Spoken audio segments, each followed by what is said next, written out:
يا أيها الناس ضرب مثل فاستمعوا له إن الذين تدعون من دون الله لن يخلقوا ذبابا الله أكبر বলেন ও বান্দারা আমার হিন্দু ভাইরা কোরআন হাকিমের ভিতরে আল্লাহ তাআলা বলেন নিশ্চয়ই যারা আমি আল্লাহ তাআলা ছাড়া অন্য কোনো দেব দেবীর পূজা করে অন্য কোনো দেব দেবীদেরকে আপনার ভগবান এলা হিসেবে সাব্যস্ত করে তাদের নিজেদের জন্য তারা কতটা দুর্বল দেখেন লাই ইয়াখলুকু যুবাবা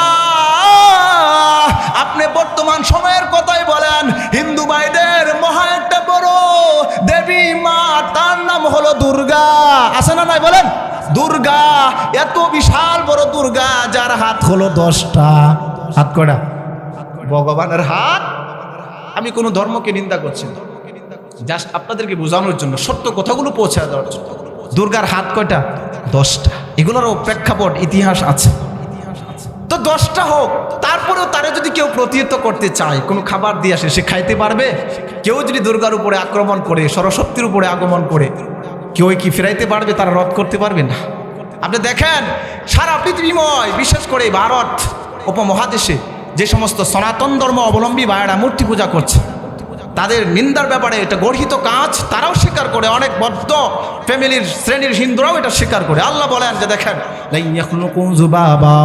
আমি আল্লাহ তাআলা ছাড়া যেই সমস্ত দেবদেবীদের পূজা করে এখন তো আবার সিস্টেমটা পাল্টায় গেছে হিন্দুরা শুধু পূজা করে এমন না মুসলমানরাও পূজা করে ঠিক কিনা বলেন কেমনে মুসলমানরা পূজা করে হিন্দুরা পূজা করে মায়ের পূজা মুসলমানরা করে বাবার পূজা কিসের পূজা হিন্দুরা করে মা সরস্বতী মা দুর্গা মা কালী আর মুসলমানরা করে বাবার পূজা দয়াল বাবা ল্যাংটা বাবা সালসুর বাবা সালা বাবা ঝোট্টা বাবা বস্তা বাবা গাঞ্জা বাবা ইয়াবা বাবা জোরে কোন কথা ঠিক কিনা মুসলমান ইমানদার আল্লাহর গোলাম হিন্দু ভাইরা শুধু পূজা করে এমন না সাথে সাথে আমরাও নীতি নৈতিকতা আদর্শ বিসর্জন দিয়ে দিছি আমরাও বাবার দরবারে পূজা করি বিভিন্ন মাজারগুলাতে যায় দেখেন সন্তান হয় না মহিলারা সন্তান চায় বাবার কাছে জোরে কোন নাউজুবিল্লাহ সন্তান কোনো মানুষ বাবার কাছে চাইতে পারে না বাবা সন্তান দেওয়ার মালিক না সন্তান দেওয়ার মালিক আমার এক আল্লাহ সন্তান হয় না দীর্ঘদিন শাদী হয়েছে বিয়া হয়েছে আমার আল্লাহর কাছে তাহাজ্জুদের নামাজ পড়ে চোখের পানি বিসর্জন দিয়ে যদি সন্তান চাও কসম খোদার আমার আল্লাহ তোমাকে নৈরাশ করবে না জোরে কোন কথা ঠিক কিনা তা করি না আমরা যাই বাবার কাছে তো তারা আর আমরা পার্থক্য হইলাম পার্থক্য শুধু এটাই হিন্দুরা মার আমরা বাবার এই জন্য মাজারে মান্নত করবেন না মাজারকে সামনে নিয়ে দোয়া করবেন না বাবার কাছে কিছু চাবেন না কথা বুঝে আসছে সূরা বাকারার 185 নম্বর আয়াতের ভিতরে আল্লাহ তাআলা আমাদের এই প্রথম ভুল বুঝার উত্তর দিয়ে দিয়েছেন আল্লাহ নিজেই জোরে কোন সুবহানাল্লাহ আল্লাহ তাআলা বলেন শাহরু রমাদান আল্লাযী উনজিলা ফীহিল কুরআন হুদাল লিন্নাস ও মানুষ সকল আমি আল্লাহ তাআলা মাহে রমজানে এই কালামুল্লাহ শরীফকে অবতীর্ণ করেছি নাজিল করেছি কোন মাসে রমজান মাসে আল্লাহ কোরআনকে নাজিল করেছেন আল্লাহ তাআলা নিজেই বলে দিয়েছেন ও পৃথিবীর মানুষ আমি আল্লাহ তাআলা মাহে রমজানে কোরআনে কারীমকে নাজিল করেছি হুদাল লিন্নাস কি জন্য আমি আল্লাহ তাআলা এই মাহে রমজানে কোরআনুল কারীমকে নাজিল করলাম আল্লাহ তাআলা নিজেই জবাব দিলেন হুদাল লিন্নাস বিশ্ব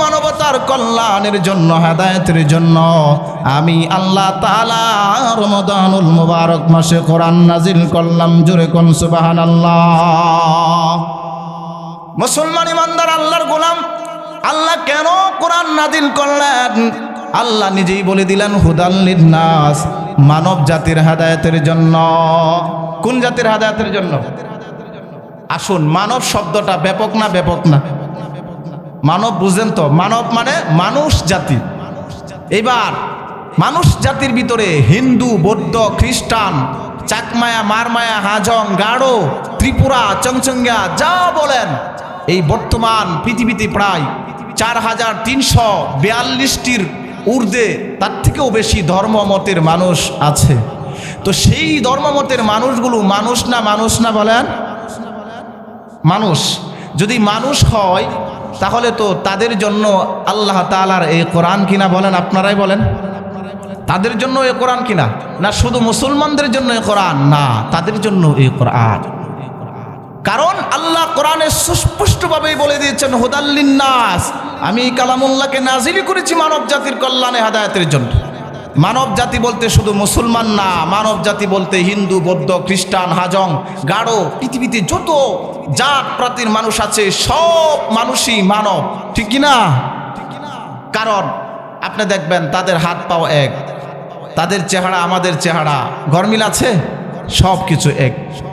আসলে আমরা এই জিনিসটা ভুল বুঝি, আমরা মনে করি কোরআনটা শুধু মুসলমানদের ধর্মীয় গ্রন্থ। না, আমি যদি কোরআনকে সীমাবদ্ধ করি নির্দিষ্ট কোনো ধর্ম মতের মানুষের কাছে, এই কোরআনের যে মূল উদ্দেশ্য মাকসাদ, কোরআনকে আল্লাহ প্রেরণ করেছেন পুরা পৃথিবীর সমস্ত মানুষের জন্য, এই উদ্দেশ্য থাকবে না? থাকবে না, এই উদ্দেশ্য থাকে না। আর আপনি যখন বলবেন এই কোরআন গোটা পৃথিবীর সমস্ত মানুষের জন্য, চাই লোকটি বিধর্মী হোক, তাহলে কোরআন নাজিলের মূল উদ্দেশ্য অর্জন হয়, ঠিক কি না? এই জন্য প্রিয় মুসলমান ইমানদার আল্লাহর গোলাম, আমাদের আজকে থেকে বুঝতে হবে এই কোরআন শুধু মুসলমানদের না, এই কোরআন বিশ্ববাসী সমস্ত মানুষের জুড়ে কোন সুবহানাল্লাহ। তারপরে আসুন, মুহাম্মদুর রাসূলুল্লাহ সম্পর্কে আমাদের একটি ভুল আছে। আমাদের যে কাউকে জিজ্ঞেস করা হয় বিধর্মী মুসলমান নির্বিশেষে যে মুহাম্মদুর রাসূলুল্লাহ কাদের নবী, তখন আমরা অকপটে বলবো মুহাম্মদুর রাসূলুল্লাহ আমাদের মুসলমানদের নবী। বিধর্মীরা বলবে আপনাদের মুসলমানদের নবী, কিন্তু আমাদের উত্তরটা এটা ভুল। কোরআনে কারিমের সূরা আরাফ আয়াত নাম্বার 158 আল্লাহ কি বলেন? আল্লাহ তাআলা নবীজিকে উদ্দেশ্য করে বলে দিয়েছেন, আল্লাহ তাআলা তার হাবিব সাল্লাল্লাহু আলাইহি সাল্লামকে বলতেছেন, ও হাবিব আপনি আপনার উম্মতকে উদ্দেশ্য করে বলে দিন, ইন্নী রাসূলুল্লাহি ইলাইকুম জামিআ। ও আমার হাবিব রাসূলুল্লাহ সাল্লাল্লাহু আলাইহি ওয়াসাল্লাম, আপনি আপনার উম্মতকে পৃথিবীবাসী মানুষকে উদ্দেশ্য করে বলে দিন, ইন্নী রাসূলুল্লাহি ইলাইকুম জামিআ, আমি মুহাম্মদুর রাসূলুল্লাহ সাল্লাল্লাহু আলাইহি ওয়াসাল্লামকে আল্লাহ সুবহানাহু ওয়া তাআলা সর্বশেষ পয়গম্বর হিসেবে অবতীর্ণ করেছেন, শুধুমাত্র মুসলমানদের নবী হিসেবে না। ইন্নী রাসূলুল্লাহি ইলাইকুম জামিআ, আমি মুহাম্মদুর রাসূলুল্লাহকে আল্লাহ তাআলা পয়গম্বর হিসেবে এ দ্বারা আবির্ভূত করেছেন। আমি নবী শুধু মুসলমানদের নবী না, আমি মুহাম্মদুর রাসূলুল্লাহ পৃথিবীবাসী সমস্ত মানুষের নবী। আমার মহান আল্লাহ আমি মুহাম্মদুর রাসূলুল্লাহকে দুনিয়াতে বসবাসকারী সমস্ত মানুষের জন্য নবী হিসেবে প্রেরণ করেছেন। ধরে কোন সুবহানাল্লাহ। এবার বলতে পারেন হুজুর, একজন মানুষ হিন্দু, একজন মানুষ বৌদ্ধ, সে ইসলাম ধর্মের অনুসারীও না, ওই ব্যক্তিটাও কেমন করে আমাদের নবী পয়গম্বরের উম্মত হয়? প্রশ্ন আসে না? আসে না? এই প্রশ্নের সহজ সলিউশন হলো আল্লাহ তাআলা নিজেই যেখানে বলে দিয়েছেন, ইন্নী রাসূলুল্লাহি ইলাইকুম জামিআ, ও পৃথিবীর মানুষ আমি আমার হাবিবকে অবতীর্ণ করেছি সমস্ত মানুষের জন্য। এর মাধ্যমে আমরা সুস্পষ্ট বুঝতে পাই হিন্দু ব্যক্তির নবীও আমার আপনার নবী সরদার দু জাহান, জুড়ে কোন আল্লাহু আকবার। মুসলমান ইমানদার আল্লাহর গোলাম আমার আপনার পয়গম্বর সরদার দু জাহানের সামনে দিয়া একদিন আল্লাহর পয়গম্বর আপনার মসজিদে নববীতে মদিনার মসজিদে বসা আল্লাহ তাআলার নবীর সামনে দিয়া একটা ইহুদির লাশ নিয়ে যাওয়া হয়। কার লাশ? ইহুদি ব্যক্তির লাশ। সে তো মুসলমান না, তারপরে ওই ইহুদি ব্যক্তির লাশ দেখে আমার আপনার পয়গম্বর চোখের পানি ছেড়ে দিয়ে ওজোরে কাঁদতেছেন ফুফায়া ফুফায়া। সাহাবায়ে কেরাম রাদিয়াল্লাহু তাআলা আনহুম আজমাইনগণ জিজ্ঞাসা করলেন, ও নবী গো, এই ব্যক্তিটা তো একটা ইহুদির লাশ, এরপরে আপনি কেন কাঁদতেছেন? আমার আপনার নবী সরদার দু জাহান রহমাতাল লিল আলামিন জবাব দিলেন, ও আমার সাহাবায়ে কেরাম, তোমরা কি জানো না এটা হতে পারে একটা ইহুদির লাশ, কিন্তু এই ইহুদির জন্য মহান আল্লাহ তাআলা আমাকে নবী করে দুনিয়াতে প্রেরণ করেছিলেন। জোরে কোন সুবহানাল্লাহ। আমি রাসূলুল্লাহ এই জন্যই কাঁদি যে হ্যাঁ, আমি নবী জীবিত থাকতেই, আমি পয়গম্বরের জীবদ্দশায় একজন আমার উম্মত সে কালিমা পড়তে পারল না, বিধর্মী অবস্থায় তাকে খাটিয়ায় করে নিয়ে যাওয়া হচ্ছে জাহান্নামের চিরস্থায়ী জ্বলন্ত আগুনে জ্বলার জন্য। আমি নবী জীবিত থাকা অবস্থাতেও আমার একটা উম্মতকে জাহান্নামের আগুন থেকে বাঁচাইতে পারলাম না। আমি নবীজি এই ব্যথায় ব্যথিত হয়ে কাঁদি। জোরে কন্যা সুবহানাল্লাহ। ও মুসলমান ইমানদার আল্লাহর গোলাম, আমার আপনার হাবিব সাল্লাল্লাহু আলাইহি ওয়াসাল্লামের দিলের ভিতরে তার উম্মতের জন্য কত মায়া, কত ফিকির সদা জাগ্রত থাকতেন। আহা, আমার উম্মত, আমার উম্মত, আমার উম্মত যেন জাহান্নামের আগুন থেকে বেঁচে যায়। জোরে কোন সুবহানাল্লাহ। নবীর এই ঘটনা থেকে আমরা কি বুঝলাম? হিন্দু, বৌদ্ধ, খ্রিস্টান তারাও আমাদের নবীর উম্মত। জোরে কোন সুবহানাল্লাহ। উম্মত না, উম্মত না, উম্মত। এই মানুষগুলো সারা পৃথিবীতে প্রায় আপনার কি বলে 800 কোটি মানুষ আছে। এর মধ্যে আপনার 200 কোটি মুসলমান। কয়শো কোটি মুসলমান? 200 কোটি মুসলমান। 600 কোটি বিধর্মী, হিন্দু, বৌদ্ধ, খ্রিস্টান, ইহুদি, বিভিন্ন উপজাতির মানুষ।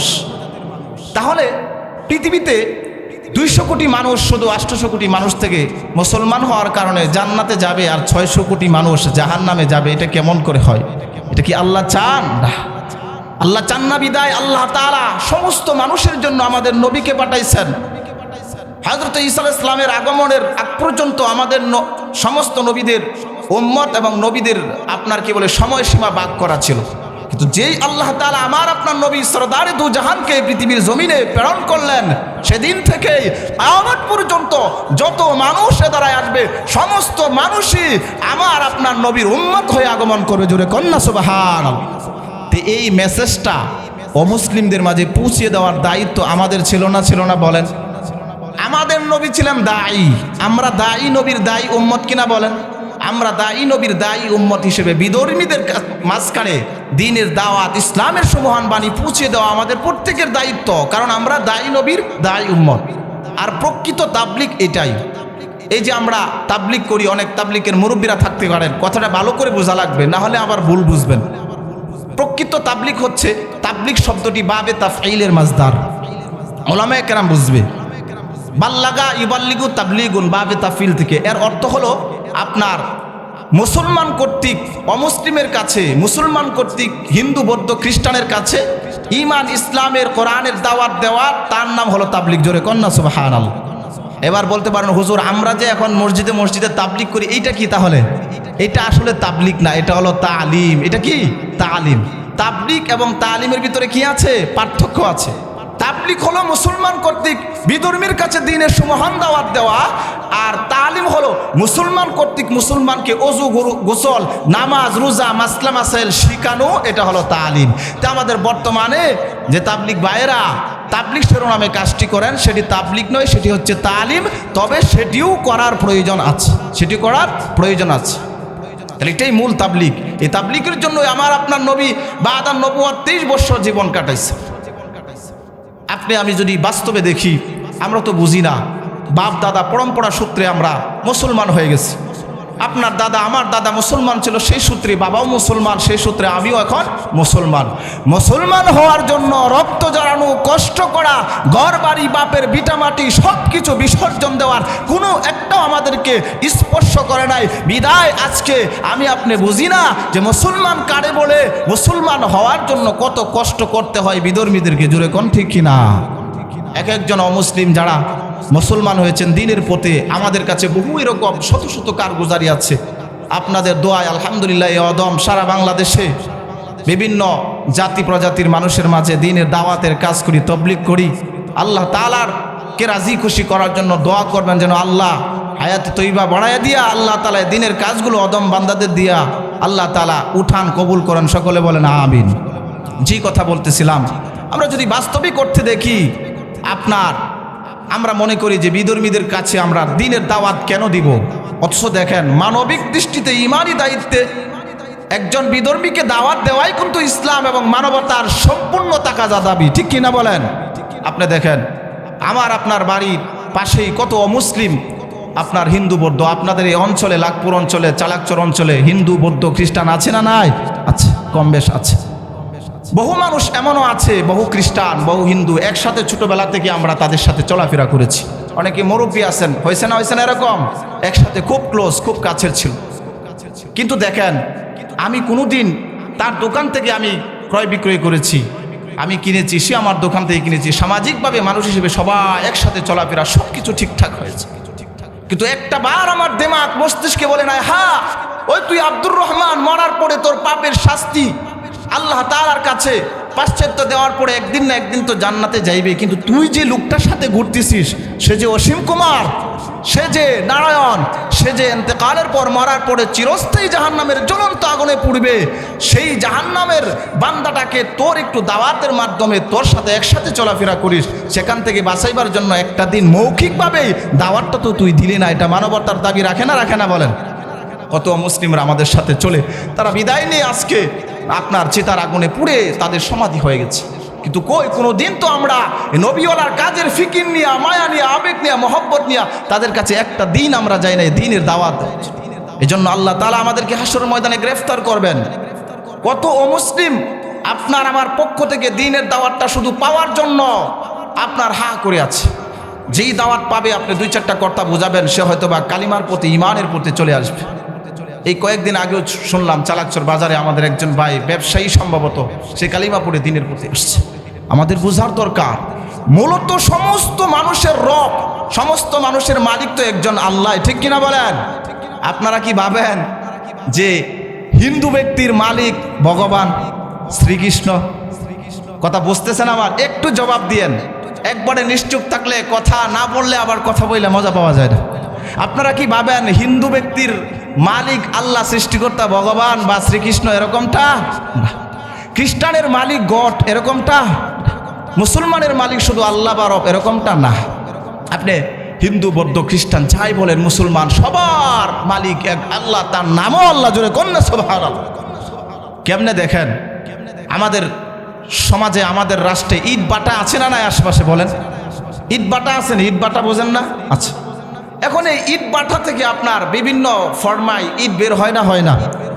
আপনার দেখবেন সব ইটগুলা কিন্তু এক বাটা বা একটা ফর্মা দিয়েই বের হয়। ফর্মাগুলো এক সাইজের হয় না? এক ক্যাটাগরির হয়। এবং এই বাটার ইটের ভিতরে সব SKM বা কোম্পানির যে নাম, এটা সংক্ষিপ্ত অক্ষরে লেখা থাকে না? বলাকা আছে, এগুলা লেখা থাকে ইটগুলাতে। তো মূলত বাটা এক, ইটও এক, আপনার কোম্পানি এক, সাপ্লায়ার এক। আপনি একজন হিন্দু ব্যক্তিকে সামনে আনেন, দেখেন তার নাক, চোখ, চেহারা, অঙ্গ প্রত্যঙ্গ, অবয় আকৃতি সব কিছু আমার সাথে আপনার সাথে মিলে না? তাকে আপনি বলুন তোমার মালিক কি ভগবান ঈশ্বর, এ কথা আপনি তাকে বুঝান। সকলের মালিক তো একজন আল্লাহ। যেমন ইট বাটা থেকে সব ইট বের হয় এক বাটা, ঠিক তদ্রূপভাবে সমস্ত পৃথিবীর মানুষ এক আল্লাহ থেকে সৃজিত হয়েছে। এক আল্লাহ সমস্ত পৃথিবীর মানুষকে সৃজন করেছেন, জোরে কন্যা সুবহানাল্লাহ। মুসলমান ইমানদার আল্লাহর গোলাম, হিন্দু ব্যক্তির কপালের ভিতরে লেখা নাই আমি হিন্দু, মুসলমানের কপালের ভিতরে লেখা নাই কথা আমি মুসলমান, বৌদ্ধের কপালের ভিতরে লেখা নাই আমি বৌদ্ধ, হাজংয়ের কপালের ভিতরে লেখা নাই আমি হাজং। মুসলমানের গা ছিললে, চামড়া কাটলে রক্ত লাল বের হবে। আপনি একজন হিন্দু ব্যক্তির গা কেটে যায়, সেখান থেকেও লাল রক্ত বের হবে। বিধর্মীদের গায়ের রক্ত আপনার লাল বের হবে, মুসলমানদের গায়ের রক্ত লাল। বোঝা গেল নাক, চোখ, অঙ্গ প্রত্যঙ্গ যেমন এক, রক্ত বের হলে যেমন লাল হয়, তাদেরটা কালো আমাদেরটা সাদা এমন না। এর মানে বোঝা গেল পৃথিবীর সমস্ত মানুষ, চা একজন মানুষ হিন্দু হোক, চা একজন মানুষ খ্রিস্টান হোক, একজন মানুষ মুসলমান হোক, সকলের মালিক সৃষ্টিকর্তা একজন, জোরে কোন আল্লাহ। কে সে মালিক? একমাত্র আল্লাহ। আপনি দেখেন আমাদের প্রত্যেকের চেহারার ভিতরে আল্লাহর নামটা ভাসমান আছে, কন্যা সুবহানাল্লাহ। কেমনে দেখেন, এই আলিফ, এই দেখেন সবার চেহারাতে আছে আলিফ, এই লাম, এই লামের ফ্রেম, লাম থাকে সাইডে দেখেন না দুইটা, মাঝখানের এই লাম, এই কানটা উল্টা করে দেন, গুল হা হয়ে যায়, আল্লাহ হয়ে যায়। কন্যা সুবহানাল্লাহ। ঠিক তদ্রুপভাবে কানের ভিতরের অংশ আপনি দেখেন, হিসাব মিলে আল্লাহ। আচ্ছা বলেন, এই নাক, এই কান, এই চেহারার প্রতিচ্ছবি শুধু মুসলমানদের না হিন্দুদেরও আছে? হিন্দুদেরও আছে। তার মানে যেহেতু একই প্রতিচ্ছবি, তার মানে বোঝা গেল সকলের সৃষ্টিকর্তা কয়জন? একজন, তিনি কে? আল্লাহ। জোরে কোন সুবহানাল্লাহ। তারপরে আপনার দেখেন, আল্লাহ যে সকলের এক, আপনি কেন বিধর্মীদেরকে দিনের দাওয়াত দিবে না? এই কাজের জন্য একটু আপনাদেরকে উৎসাহ প্রেরণা করার জন্য এই কথাগুলো আমার বলা। আপনি দেখেন, আমার আপনার দুইটা হাত আছে না নাই? সকলের হাত কষ্ট করে একটু বের করেন, দেখেন এই হাতগুলার মাঝে আল্লাহ তাআলার আপনার 99 সিফতি নাম আছে। হাত নামান, নিজের দিকে সামনে হাত নিয়ে দেখেন, হাতের যে রেখাগুলা, বাম হাত দেখেন, সর্বপ্রথম বাম হাতের রেখার ভিতরে দেখেন এরকম উপরে নিচের দিকে দাগ টানা আছে, সোজা আলিফের মতো। যারা আরবি লাইনে একটু বোঝেন তারা বুঝবেন। আপনার এই যে আরবিতে এই সংখ্যাটাকে বলা হয় 8, সোজা 1, 8 1, পাশাপাশি না পাশাপাশি বলেন? 8 1 81, কত? 81। এবার ডান হাতে আসেন, এইদিকে ওই একটা আগে চলে গেছে, একটা আগে, এদিকে দেখেন 8 পড়ে, তার মানে 1 8 18, 18 আর 81 কত? 99। কন্যা সুবহানাল্লাহ। মুসলমান ইমানদার আল্লাহর গোলাম, যেহেতু চেহারার অবয়বের ভিতরে কোনো পার্থক্য নাই, হাতের রেখার ভিতরেও আল্লাহ তাআলার 99 নামের বৈশিষ্ট্য ফুটে ওঠে। এই চেহারা, এই হাত শুধু আপনাদের লাখপুরের মুসলমানের নাকি লাখপুরের হিন্দুদেরও আছে? বলেন, হিন্দুদেরও আছে। তার মানে সব কিছু যেহেতু এক, বোঝা গেল সবার মালিক রব একজন। জোরে কোন আল্লাহু আকবার। এই দাওয়াতি কাজ তাদের ভিতরে আমাদের করার দরকার আছে। শুধু তাই নয়, এটা তো হলো আপনার শারীরিক অবয়ব দিয়ে আমি বুঝাইছি। আমি যদি আপনাদেরকে আরো বুঝাইতে যাই ধর্মীয় গ্রন্থের আলোকে, তাও আছে। সুবহানাল্লাহ বলেন। ধর্মীয় গ্রন্থের আলোকে আপনি দেখেন, আল্লাহ তাআলা একাধিক জায়গায় বলেছেন, ওয়া ইলাহুকুম ইলাহু ওয়াহিদ, তোমাদের এলাহ, তাদের এলাহ, সকলের এলাহ একমাত্র আল্লাহ। জোরে কোন সুবহানাল্লাহ। আপনি দেখবেন হিন্দু ভাইদের একটা ধর্মীয় গ্রন্থের নাম আছে বেদ। হিন্দু ভাইদের অনেক ধর্মীয় গ্রন্থ আছে, এর মধ্যে বেদ হইল অন্যতম এবং প্রধান ধর্মীয় গ্রন্থ। এই বেদটা 4 ভাগে বিভক্ত। কয় ভাগে বিভক্ত বলেন? 4 ভাগে। কিছু শিখেন, আমি ওরকম বড় ধরনের কোনো বক্তা সক্তা না, ওস্তাদরাও পাশে বসা আছেন, শুধু সবক আপনাদেরকে দ্বীনের ফিকির নিয়া, রসুলের মায়া নিয়া, দায়ী নবীর দায়ী উম্মত হিসেবে, আলেম হিসেবে দায়িত্বটা পালন করতে যাচ্ছি। আলোচকরা আছেন, খুব সুন্দর সুর দিয়া সরলিত কণ্ঠে আলোচনা করবেন, ইনশাআল্লাহ তৃপ্তি পাবেন, শুনবেন। আমি শুধু দায়ানা মেজাজে, দায়ানা হাইসিয়তে অল্প কিছু রসুলের ফিকির নিয়ে আপনার কিছু কাজ, কিছু তালিম, কথা আপনাদেরকে শিখিয়ে দিচ্ছি। এজন্য আমার সাথে সাথে কথা বলতে হবে ইনশাআল্লাহ। তাহলে হিন্দু ভাইদের প্রধান ধর্মীয় গ্রন্থ বেদ। কি?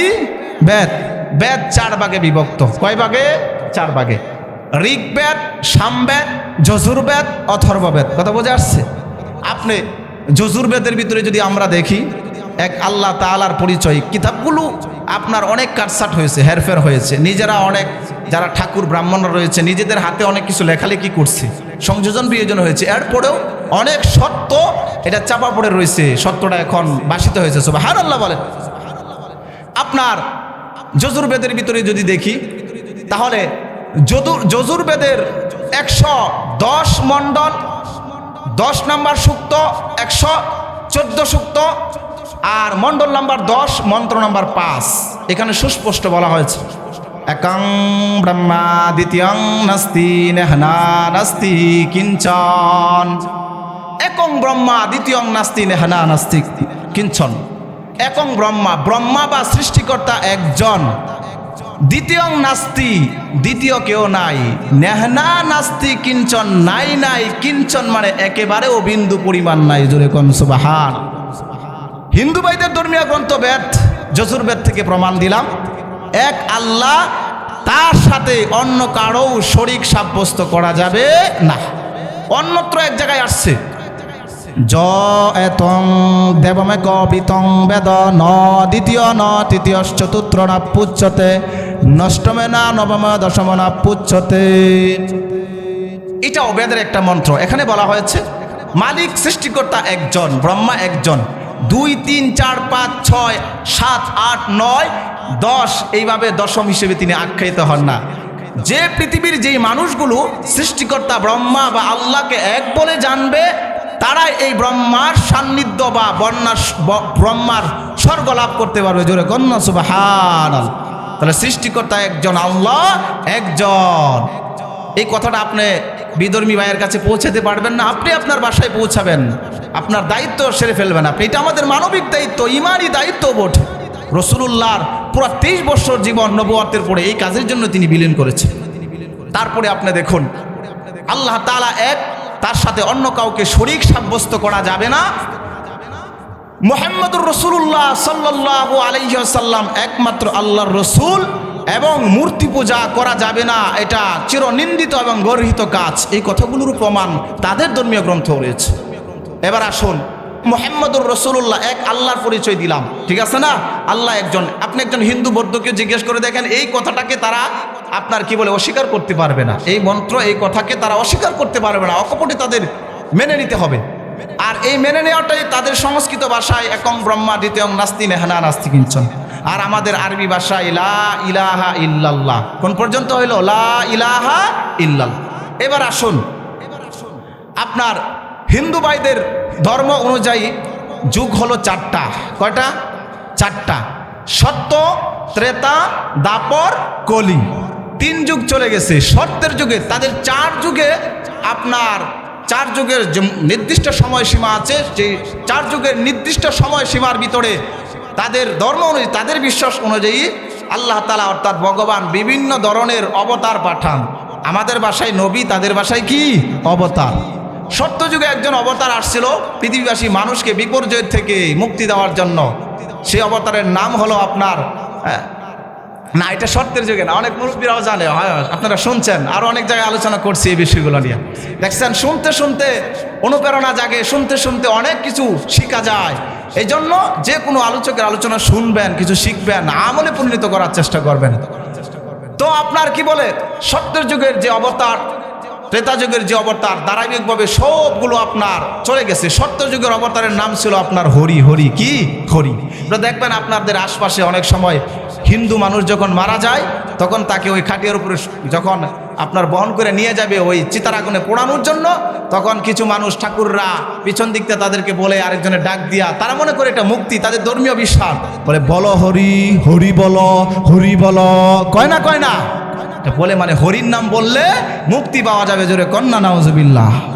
এইভাবে আস্তে আস্তে সর্বশেষ এই যুগটা চলতেছে কলির যুগ। কি যুগ? কলির যুগ। আমার হিন্দু ভাইদের বিশ্বাস অনুযায়ী এই কলির যুগে একজন অবতার আসবেন, যার নাম হবে কল্কি অবতার। কি অবতার? কল্কি অবতার। এখন এই ক্ষেত্রে এই জিনিসটা এসে হিন্দু ভাইদের সাথে আর আমাদের সাথে যেই বিষয়টা ডিফারেন্স হয়ে যায়, সেটা হলো এই যে হিন্দু ভাইরা মনে করেন কলিযুগের কল্কি অবতার এখনো আসেন নাই, সময় অনুযায়ী ভবিষ্যতে আসবেন। আর আমরা মুসলমান যারা, আমরা মনে করি, আমরা বিশ্বাস করি না, কলিযুগের কল্কি অবতার আজ থেকে ১৫০০ বছর আগে এসে, ১৪০০ বছর আগে এসে তিনি অতিবাহিত হয়ে চলে গেছেন। সুবহানাল্লাহ বলেন। এখন এই যে দুইটা আপনার ডিফারেন্সমূলক কথা, এগুলার ভিতরে আপনার সামঞ্জস্যতা কি? সামঞ্জস্যতা আমরা মুখ দিয়ে বলবো না, ধর্মীয় গ্রন্থের আলোকে বলবো। হিন্দু ভাইদের একটা ধর্মীয় গ্রন্থ আছে আপনার কল্কি পুরাণ। কি পুরাণ? এই কল্কি পুরাণ বইটা আমার কাছে আছে, সব বই আছে। তো সময় স্বল্পতার কারণে, তারপরে আপনার ঝামেলা হওয়ার কারণে আমি সব বই সব জায়গায় নিতেও পারি না। তো এটা হলো কল্কি পুরাণ, হিন্দু ভাইদের ধর্মীয় গ্রন্থ। এই কল্কি পুরাণের আলোকে যদি আমরা জানি যে ভাই আপনাদের বিশ্বাস অনুযায়ী যে কলিযুগের কল্কি অবতার তিনি আসবেন না, এসে চলে গেছেন, আমাদের বিশ্বাস অনুযায়ী এটা আপনাদের ধর্মীয় গ্রন্থ থেকে। কাদের ধর্মীয় গ্রন্থ থেকে? হিন্দু ভাইদের ধর্মীয় গ্রন্থ থেকে আমাদের জানা লাগবে। কারণ আমরা আমাদের কোরআন হাদিস থেকে দলিল দিলে ওনারা মানবে না, কারণ ওনারা তো মুসলমান না, ওনারা তো এগুলো বিশ্বাসই করে না, ঠিক না? তাদের ধর্মীয় গ্রন্থ থেকে আমাদের প্রমাণ দেওয়া। তাদের ধর্মীয় গ্রন্থের আপনার কল্কি পুরাণের ভিতরে রয়েছে, সুন্দর করে দেওয়া আছে যে কলিযুগের কল্কি অবতার যিনি আসবেন তার কিছু বৈশিষ্ট্য, তার কিছু গুণগান বর্ণনা করা হয়েছে। গুণগান বর্ণনা করতে যায় বলা হয়েছে, সমর্তাং বিষ্ণু যশসে গর্ভামাদত্ত বৈষ্ণবম দ্বাদশাং শুক্ল প্রকাশয় মাধবে মাসি মাধব। এখানে বলা হয়েছে যে কলিযুগের কল্কি অবতার যিনি আসবেন তার কিছু বৈশিষ্ট্য কি? এক নম্বরে বলা হয়েছে নামের ক্ষেত্রে। কিসের ক্ষেত্রে? নামের ক্ষেত্রে। যে কলিযুগের কল্কি অবতার যিনি আসবেন তার নাম হবে নরাশংস। কি নাম হবে? নরাশংস। এবার আসুন, নরাশংস এটা সংস্কৃত ভাষা, এটাতে বাংলাতে যদি আমরা ট্রান্সফার করি তাহলে এটার অর্থ হয় প্রশংসিত। কি বলুন আমার সাথে জোরে, কি? প্রশংসিত। যদি আমরা আরবি করি তাহলে সেই শব্দের সংস্কৃত ভাষা আর বাংলাটা হয় প্রশংসিত, আরবিটা হয় মুহাম্মদ। জোরে কোন সুবহানাল্লাহ। মুসলমান ইমানদার আল্লাহর গোলাম, যে কলিযুগের কল্কি অবতার আসবেন, আমার হিন্দু ভাইরা আপনারাও যদি আশপাশে আমার আলোচনা শুনে থাকেন, আমার মাইকের আওয়াজ যতটুকু যায় আল্লাহ তাআলার জন্য বলবো, আমার হিন্দু ভাইরা আপনারাও আমার আলোচনাগুলো হেদায়েতের নিয়তে দিলের কান দিয়া শুনতে পারেন। আল্লাহ তাবারক ওয়া তাআলা আপনাদের হেদায়েত দান করুক, আপনাদের মঙ্গল চাই। আপনাদের জন্য এই কথাগুলো আমি অদমের পক্ষ থেকে আজকে হাদিয়া দিয়ে গেলাম। মুসলমান ইমানদার আল্লাহর গোলাম, হিন্দু ভাইদের ধর্মীয় গ্রন্থ কল্কি পুরাণের ভিতরে বলা হয়েছে সর্বশেষ যুগে কলিযুগের ভিতরে একজন কল্কি অবতার আসবে, যার নামের ব্যাপারে বলা হয়েছে নাম হবে নরাশংস। নরাশংস হলো প্রশংসিত। আমরা যদি আরবি করি তার আরবি হয় মুহাম্মদ। আমরা জানি আমাদের নবীর নাম ছিল মুহাম্মদ। জোরে কন্যা সুবহানাল্লাহ। মুসলমান ইমানদার আল্লাহর গোলাম, শুধু তাই নয়, এই নরাশংসের বাবার নামের ব্যাপারে বলা হয়েছে নরাশংসের বাবার নাম হবে বিষ্ণুযশা। বিষ্ণুযশাও সংস্কৃত ভাষা, এর বাংলা অর্থ হলো মালিকের দাস। এটার আরবি যদি করি, আরবি হয় আব্দুল্লাহ। জোরে কোন সুবহানাল্লাহ। মুসলমান ইমানদার আল্লাহর গোলাম, আমরা জানি আমাদের পয়গম্বরের বাবার নাম আব্দুল্লাহ ছিল। জোরে কোন সুবহানাল্লাহ। মায়ের নামের ব্যাপারে বলা হয়েছে যিনি নরাশংস অবতার হবেন তার মার নাম হবে সুমতি। জোরে কোন সুবহানাল্লাহ। সুমতি সংস্কৃত ভাষা, অর্থ হলো নিরাপদ। আমরা যদি এই শব্দটিকে আরবি করতে যাই তাহলে হয় আমিনা। আমিনাতুন শব্দের অর্থ হলো নিরাপদ। জোরে কোন সুবহানাল্লাহ। মুসলমান ইমানদার আল্লাহর গোলাম, আমরা জানি আমাদের পয়গম্বরের মার নাম ছিল আমিনা। এছাড়াও আমরা যদি দেখি কোন শহরের ভিতরে এই শেষ যুগের অবতার হিন্দু ভাইদের ধর্ম অনুযায়ী অবতীর্ণ হবে, আসবে, শহরের ব্যাপারে বলা হয়েছে সম্বল। জোরে বলেন, কি? সম্বল। আরে শীতের কম্বল না, সম্বল। কি? সম্বল। সম্বল সংস্কৃত ভাষা। সম্বল শব্দের অর্থ হলো আপনার নিরাপদ শহর। নিরাপদ শহর, সেন্ট্রাল ভূমি, মধ্যস্থল, সেন্ট্রাল। আপনার এটাকে যদি আমরা সংস্কৃত ভাষা থেকে আরবি নেই তাহলে হবে পালাদুল মাক্কাতুল মুকাররমা। জোরে কোন সুবহানাল্লাহ। মুসলমান ইমানদার আল্লাহর গোলাম, পুরা পৃথিবীর সমস্ত ব্রাহ্মণেরা আপনার পুরা পৃথিবীটাকে হিন্দু ধর্ম অনুযায়ী 7টা ভাগে ভাগ করেছেন। কয়টা ভাগে ভাগ করেছেন বলেন? 7 ভাগে ভাগ করেছেন। এর মধ্যে তারা একটা ভাগকে পৃথিবীর মধ্যস্থল অর্থাৎ সেন্ট্রাল ভূমি হিসেবে আখ্যায়িত করেছে। সেই সম্বল নামক, সেই তথাকার সম্বল নামক জায়গাটা, স্থানটা বর্তমান পৃথিবীর অন্য কোন স্থান না। বর্তমান পৃথিবীর মক্কাতুল মুকাররমা বিজ্ঞানীরাও গবেষণা করেছে। ইতিহাস আপনি নেটে সার্চ দেন, দেখবেন পৃথিবীর মধ্যস্থল হলো আমার আপনার নবী যে স্থানে জন্মগ্রহণ করেছিলেন, মক্কা শহর। জোরে কোন সুবহানাল্লাহ। শুধু তাই নয়, মুসলমান ইমানদার আল্লাহর গোলাম, আরব গুণাগুণ বর্ণনা করে বলা হয়েছে নরাশংস যে অবতার কলিযুগের কল্কি অবতার আসবেন, কয় লিঙ্গম ছেদম। জোরে কোন সুবহানাল্লাহ। লিঙ্গম ছেদম মানে হলো তিনাকে জন্মের পরে কেউ খতনা দিতে হবে না, মুসলমান করাতে হবে না। লিঙ্গম ছেদম, ওই কলিযুগের কল্কি অবতার নরাশংস ভগবান আল্লাহ কর্তৃক নিজে নিজেই খতনাকৃত অবস্থায় জন্মগ্রহণ করবেন। জোরে কোন সুবহানাল্লাহ। আমাদের নবীরে কেউ খতনা দিছে, খতনাকৃত অবস্থায় জন্মগ্রহণ করছে। শুধু তাই নয়, মুসলমান ইমানদার আল্লাহর গোলাম, আরো বলা হয়েছে চতুর্বিবার্থীবিদে করিসমী কালিখায়াম। আপনার শেষ জামানার ভিতরে কলিযুগের কল্কি অবতার যিনি আসবেন তিনি চারজন বন্ধু সাথীকে সাথে নিয়া ঘোড়ার পৃষ্ঠে আরোহণ করে 2 হাতে তরবারি ধারণ করে শত্রুকে দমন করবেন। জোরে কোন সুবহানাল্লাহ।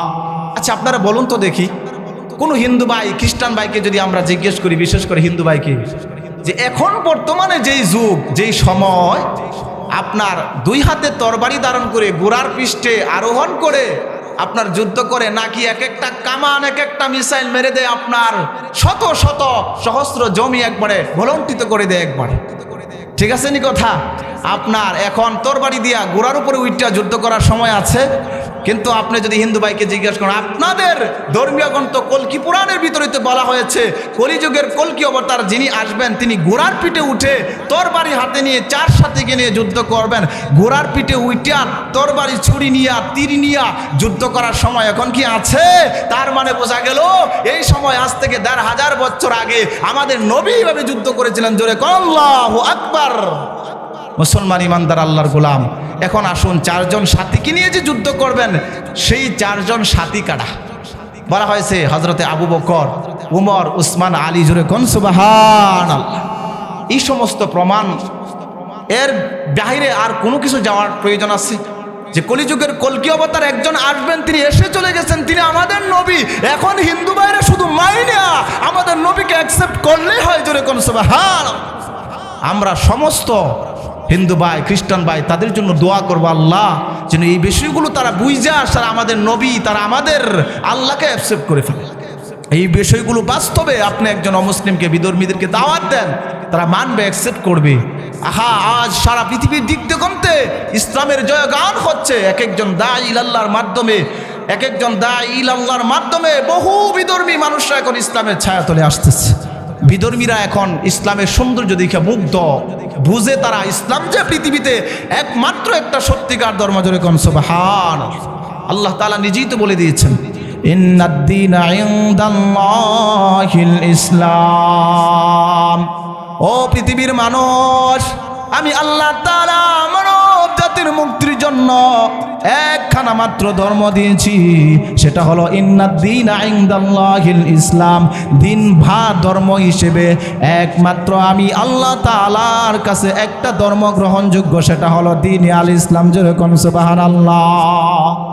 অন্যত্র আল্লাহ তাআলা বলেছেন, ওয়ামান ইয়াবতাগি গায়রাল ইসলামি দীনা فلن يقبل منهم وهو في الآخرة من الخاسرين।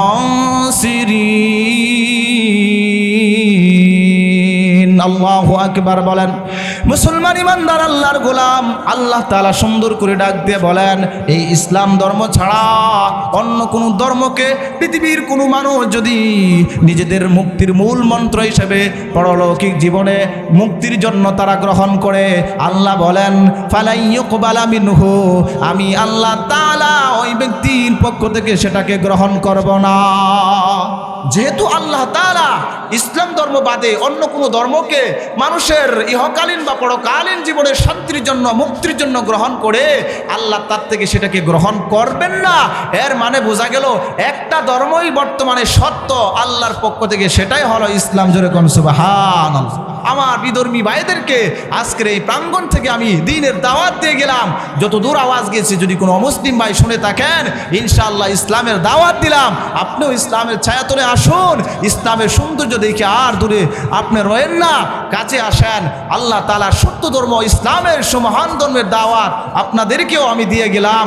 আপনারাও ইনশাআল্লাহ এখান থেকে আলোচনাগুলো শুনলেন, ইনশাআল্লাহ একটু উৎসাহ পাইছেন না? বলেন, উৎসাহ পাইছেন না? একটু সাহস করে আপনি চা খান, বাজারে যান, চালাকচর বাজারে গেলেন, লাখপুর বাজারে গেলেন, আপনি যাওয়ার পরে দেখলেন একজন হিন্দু কোন স্টলে বসে রয়েছে। আপনি তো আলেম না, আসলে মৌলিকভাবে এই কাজগুলো আলেমেরই বেশি দায়িত্ব বর্তায়, কিন্তু আপনি আপনার আবেগ থেকে আপনি আপনার দায়িত্ব সারার জন্য এতটুকুন যদি করেন যে আপনার পাশে বসা একজন হিন্দুকে লক্ষ্য করে আপনি বললেন, আহা ইসলামের সৌন্দর্য কি তোমার ভালো লাগে না? একটা চা খাওয়াইলেন 5 টাকা দিয়ে, একটা পান খাওয়াইলেন, খাওয়ায় তাকে একটু দাওয়াত দিলেন। যদি আল্লাহ এমনও করতে পারে আপনার এই দাওয়াতের কারণে, আপনার এই আহ্বানের কারণে সে একদিন 2 দিন আপনি একাধার তাকে দাওয়াত দিতে থাকলেন, কোনো একদিন যদি আল্লাহর বান্দার মনটা আল্লাহ নরম করে দেয় আর কালিমার ছায়াতলে এসে পড়ে, আপনার জন্য কল্যাণ হবে না? হবে না? তার জন্য কল্যাণ হবে না? হবে না? আপনার জন্য কি কল্যাণ হবে দেখেন। আল্লাহ তাআলা নবী একটি হাদিসে পাকে ইরশাদ করেন, মান আসলামা আলা রাজুলিন ইয়াদাই ওয়াজাবাত লাহুল জান্নাহ। আমার যেই উম্মতের হাতে, আমার যেই মুসলমান উম্মতের হাতে কোনো একজন বিধর্মী কিনা কোনো একজন অমুসলিম কালিমা পড়ে মুসলমান হয়, যার হাতে কালিমা পড়ে মুসলমান হলো, ওই ব্যক্তির জন্য আমি নবীর সুপারিশ ওয়াজিব, ওই ব্যক্তির জন্য আমার আল্লাহ তাআলার জান্নাত ওয়াজিব। জোরে কোন সুবহানাল্লাহ। আপনি যদি দাওয়াত দিতেই থাকেন অনবরত, আপনি সারা জীবন দাওয়াত দিলেন, আজকে থেকে প্রতিজ্ঞা করেন ইনশাআল্লাহ দাওয়াতি কাজে নেমে পড়বেন, যাকে পাশে পান দুই কথার দাওয়াত দিবেন, তাহলে আপনার কল্যাণ তারও কল্যাণ। একজনের উসিলায় আরেকজন যদি জাহান্নামের প্রতীক সে জান্নাতের প্রতীক হয়ে যায়, এর থেকে কল্যাণ আমাদের জন্য আর কি হইতে পারে? জোরে কোন ঠিক কিনা কথা? এই জন্য ইনশাআল্লাহ দাওয়াত দিবেন তো হিন্দুদেরকে, খ্রিস্টানদেরকে। এই দায়িত্ব আমার আপনার, নবী এখন নাই, এই দায়িত্ব দায়ী নবীর দায়ী উম্মত হিসেবে আমাদের পালন করে যেতে হবে। প্রত্যেকটি ধর্মকে নিয়ে যদি আমরা গবেষণা করি, দেখি প্রত্যেকটি ধর্মের ভিতরে এক আল্লাহ মুহাম্মদুর রাসূলুল্লাহর কথা আছে। আপনি এই যে আমাদের সমাজে হিন্দু ভাড়া মূর্তি পূজা করে না? এক জায়গায় এক প্রোগ্রামে গেছিলাম, সময় সংক্ষিপ্ত থাকার কারণে মূর্তি পূজা নিয়ে কোনো কিছু বলতে পারি নাই। তো বেশ কয়েকজন মানুষ বলছিল আপনাদের খালিয়াবাদ অঞ্চলে আর কি, যে হুজুর মূর্তি পূজা নিয়ে কিছু বলার জন্য। আজকে সময় সুযোগ আছে যখন, তো মূর্তি পূজা নিয়ে অল্প কিছু কথা বলে ফেলা ইনশাল্লাহ। শুনতে রাজি আছেন না? প্রাণ খুলে প্রাণ ভরে তাদেরকে বুঝাইতে পারবেন, সাহস শক্তি হিম্মত করতে পারবেন। আমি তো আলহামদুলিল্লাহ আপনাদের দোয়ায় ইয়দম সারা বাংলাদেশের বিভিন্ন অঞ্চলে শহরের প্রাণ কেন্দ্রগুলোতে বিভিন্ন বড় বড় মন্দিরের ভিতরে বিভিন্ন ঠাকুরদের সাথে কথা হয়। আপনাদের এই মনোহরদী থানার বিভিন্ন অঞ্চলের বিভিন্ন ঠাকুরদের সাথে গতকালকেও এক ঠাকুরের সাথে কথা বলছি। দ্বীনে ইসলাম এতটাই মজবুত স্ট্রাকচার, এটার ভিত্তি এতটাই আপনার মজবুত, পৃথিবীর অন্য কোনো তন্ত্রমন্ত্র এই ধর্মের একটা লুমো খসে ফেলাইতে পারবে না। স্ট্রাকচার ফেলানো তো দূরের কথা, জোরে কোন সুবহানাল্লাহ। তো সেই সত্য ধর্মের মহান ধর্মের দাওয়াত আমি আপনি দায়ী নবীর দায়ী উম্মত হইয়া মুসলমান হইয়া আপনি বিধর্মীদের কাছে দিয়ে দিব, এতে লজ্জা আর ভয়ের কিসের? সংবিধানও আমাদেরকে অধিকার দিয়েছে। দেখবেন হিন্দু ভাইরা মূর্তি পূজা করে, আসলে মূর্তি পূজা করা আপনার নিন্দা গর্হিত কাজ, এটা আমাদের কোরআনে আছে। কোরআনে কোথায়? আপনার দেখেন সূরাতুল হজ্জের শেষ অংশে আল্লাহ তাআলা বলেছে, ইয়া আইয়ুহান নাসু দুরিবা মাতালুন ফাসতামিউ লাহ। ও পৃথিবীর মানুষ, আমি আল্লাহ তাআলা তোমাদেরকে একটি উপমা দৃষ্টান্ত পেশ করছি, ভালো করে মনোযোগ দিয়ে তোমরা শোনো। উপমা দৃষ্টান্তটি কি? বলে ইয়া আইয়ুহান নাসু দুরিবা মাসালুন ফাসতামিউ লাহ ইন্নাল্লাযীনা তাদউনা মিন দুনিল্লাহি লা ইয়াখলুকু যুবাবা। আল্লাহু আকবার বলেন। ও বান্দারা, আমার হিন্দু ভাইরা, কোরআন হাকিমের ভিতরে আল্লাহ তাআলা বলেন, নিশ্চয়ই যারা আমি আল্লাহ তাআলা ছাড়া অন্য কোনো দেব দেবীর পূজা করে, অন্য কোনো দেব দেবীদেরকে আপনার ভগবান এলা হিসেবে সাব্যস্ত করে তাদের নিজেদের জন্য, তারা কতটা দুর্বল দেখেন। লা ইয়াখলুকু যুবাবা। আপনি বর্তমান সময়ের কথাই বলেন, হিন্দু ভাইদের মহা একটা বড় দেবী মা, তার নাম হলো দুর্গা। আছে না নাই বলেন? দুর্গা, এত বিশাল বড় দুর্গা, যার হাত হলো 10টা। হাত কয়টা? ভগবানের হাত। আমি কোনো ধর্মকে নিন্দা করছি না, জাস্ট আপনাদেরকে বোঝানোর জন্য, সত্য কথাগুলো পৌঁছে দেওয়ার জন্য। দুর্গার হাত কয়টা? 10টা। এগুলোরও প্রেক্ষাপট ইতিহাস আছে। তো 10টা হোক, তারপরেও তারা যদি কেউ প্রতিহত করতে চায়, কোনো খাবার দিয়ে আসে, সে খাইতে পারবে? কেউ যদি দুর্গার উপরে আক্রমণ করে, সরস্বতীর উপরে আগমন করে, কেউ কি ফেরাইতে পারবে? তারা রদ করতে পারবে না। আপনি দেখেন সারা পৃথিবীময়, বিশেষ করে ভারত উপমহাদেশে যে সমস্ত সনাতন ধর্ম অবলম্বী ভাইয়েরা মূর্তি পূজা করছে, তাদের নিন্দার ব্যাপারে এটা গর্হিত কাজ, তারাও স্বীকার করে। অনেক বদ্ধ ফ্যামিলির শ্রেণীর হিন্দুরাও এটা স্বীকার করে। আল্লাহ বলেন যে দেখেন,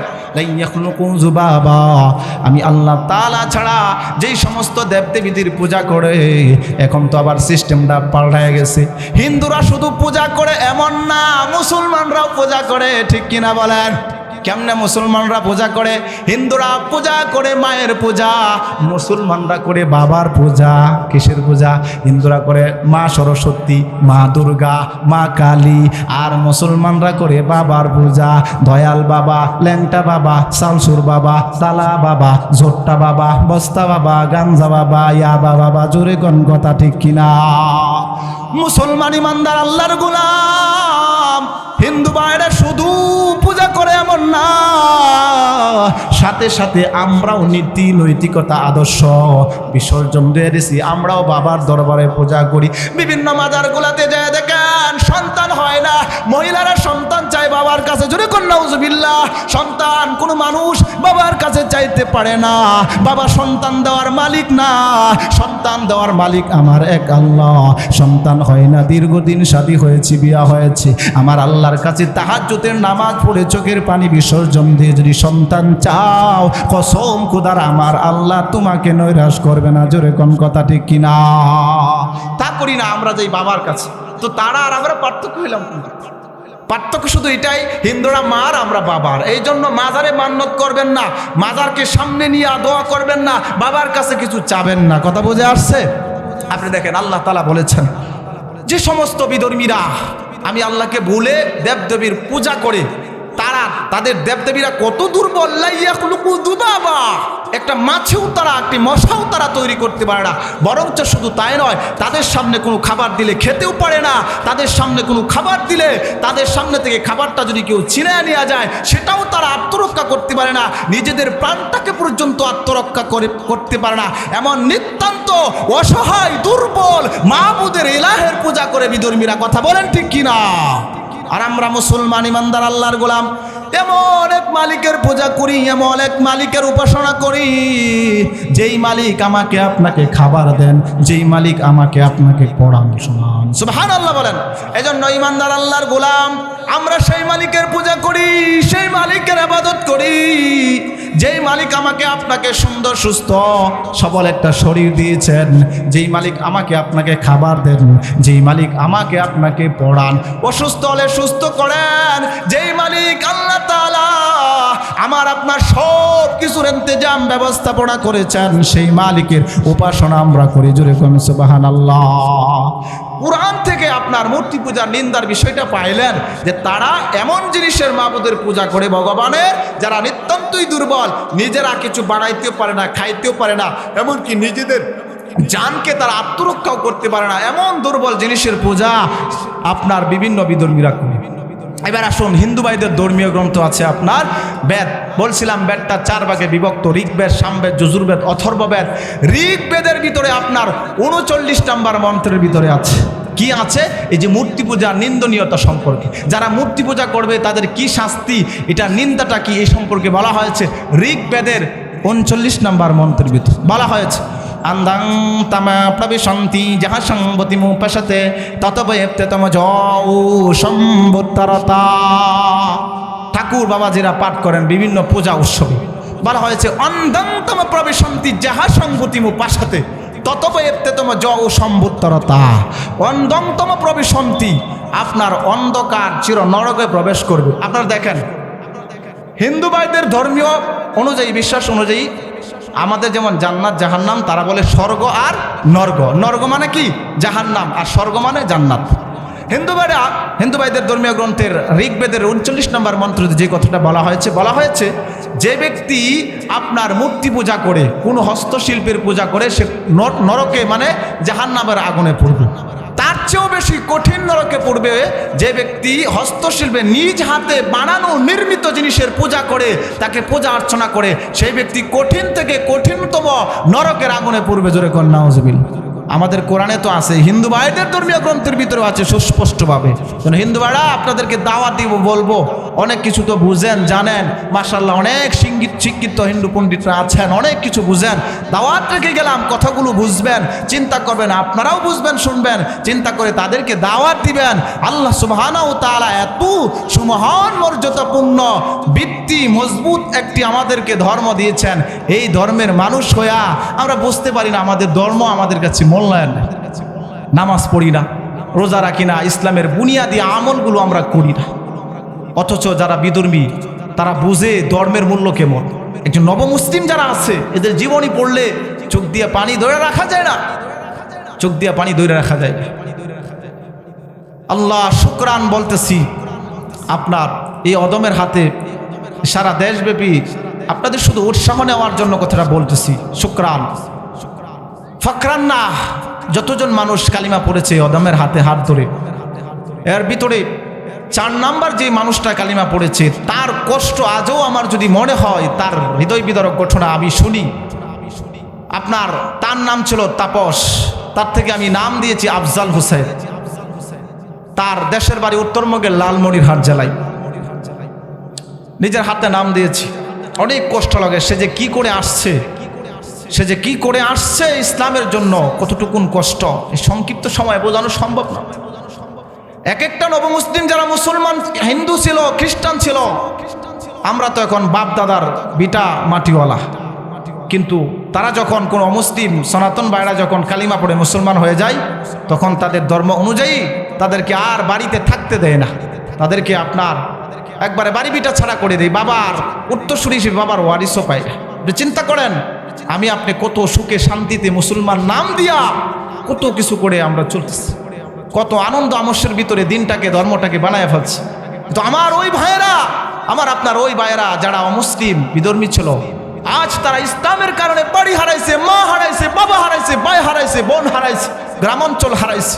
আজকে তারা নমুসলিম ঠিকানায় দিনাতিপাত করে নমুসলিম মার কাছে থাকে। তাদের মনের কত কষ্ট, সব কিছু বিসর্জন দিয়া তারা এই দিনের প্রতি আসছে।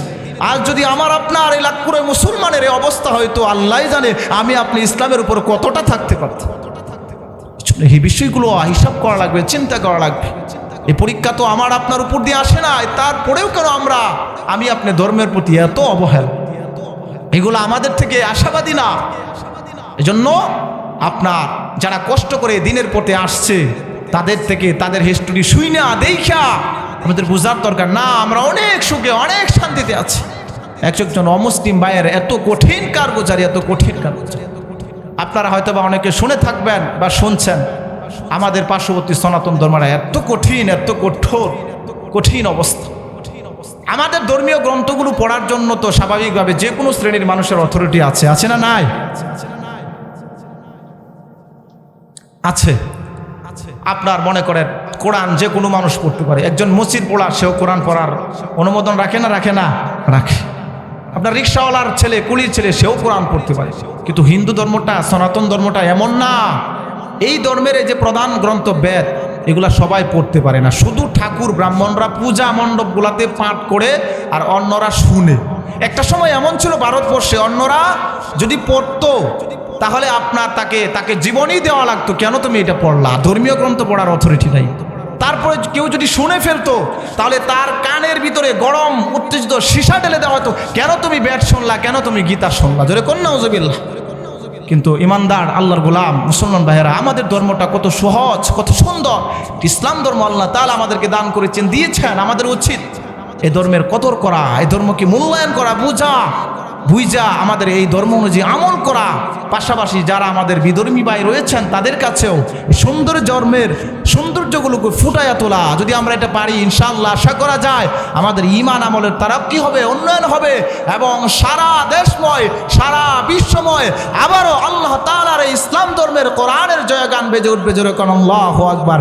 ইনশাআল্লাহ আমরা এই ময়দান থেকে সকলে রাজি আছি তো এই কাজ করার জন্য? হাত উঠান ইনশাআল্লাহ।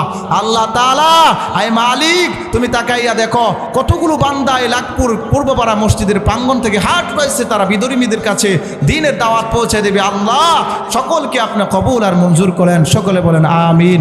ওয়া আখিরি দাওয়ানা আনিল হামদুলিল্লাহি রাব্বিল আলামিন।